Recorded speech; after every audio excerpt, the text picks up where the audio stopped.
যে রোদ পড়ছে এই রোদের মধ্যে ছাতা ছাড়া হাঁটা যায় তো চেহারাটা নষ্ট হয়ে যাবে ভাই। এক শালারে রাখছি ছাতা ধরার জন্য, শালার খবরই নাই কই কই থাকে। মাস শেষে টেহা নেওয়ার সময় খালি আইবো। ভাই কইছে 7টা বাজে যাওয়ার লাগিয়া, ওখান বাজে 11টা। আল্লাহ জানে ভাই এবার কি কয়। এই যে ভাই আমি আয়া করছি। এ বেটা তুই কয়টা বাজে আহস? জানোস আমি 7টা বাজে চা খাই, এখন বাজে 11টা। আমি যাবো কখন আর চা খামু কখন? চল আগে চা খাই তারপর।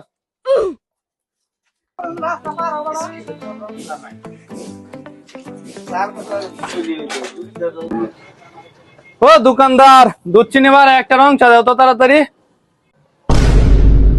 চা খাইতে আগের কিছু টিয়া পাইতাম, এটাই দেওয়ার কোনো খবর নাই। কইলন ভাই, হইলন ভাই আপনার চা।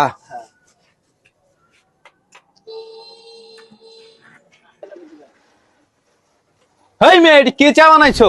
চা তো মনে হয় কাশিমপুর নদীর পানি খাইতেছি। হ, চা তো এখন পুকুরের পানি মতো লাগবেই। ইলে চা খাওয়ার পরে যে টিয়া চাইমু। এই মিয়া চা খাইলে খান, না খাইলে এন দুইটা দান। এক কাপ চা খাইতে আয়া 1000টা বাহানা করো। এই দেখ তো মালটা চিনোস নাকি? মালটা কোত্থেকে আমদানি হয়েছে? না চিনলে সমস্যা নাই, ওরে চিনাই দিমুনি লন ভাই। এনতে যাবেন তাহলে গণ ধুলাই দিয়ে হাড্ডি ভাঙ গেলাম একবারে। ওই দেখছস ওরা আমারে কি কয়? ছাড়তো। আর ভাই থাক ভাই, লোন নিতে কাটিয়া জায়গা, নাইলে কিন্তু পাবলিক অনেক খেপার হয়েছে, নাইলে কিন্তু গণতলাই দিব আম করে লোন। ঠিক আছে। শালার পুতেরা নেতা মেসু দা। ভাগ্যটা বলা তোরে মারছে রে। যদি আমারে মারতো ওকে দেখাই দিতাম আমি কি জিনিস। না আপনারা মারছে না, জুতাটা দেয়াল দিছে।